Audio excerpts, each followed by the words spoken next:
তো এক লোক আগাই দিয়ে গেছে, পরে আর তো বাসায় যেতে পারবো না, দাঁড়ায় আসছিলাম।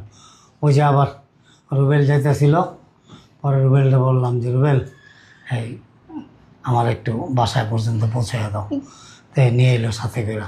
তুমি তো বাসাও একটু ফোন দিত না। আর মাইয়া কই? আছে ইবা আখি, চলো ঘরে যাই, আসো। শুনো না, গড়ের দিকে না। হ্যাঁ চোখের দিকে।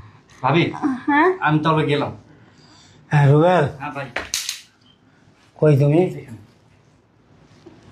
হ্যাঁ, তোমার অনেক ধন্যবাদ ভাই।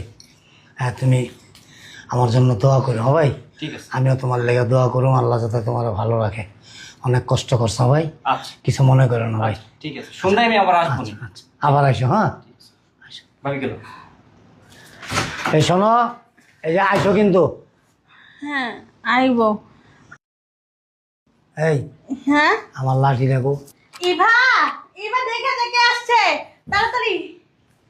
বাবা, কতদিন পরে তোমাকে দেখলাম। কেমন আছো তুমি? এই যে এদিকে আমি। কি হয়েছে বাবা তোমার? তুই ভালো আছিস মা?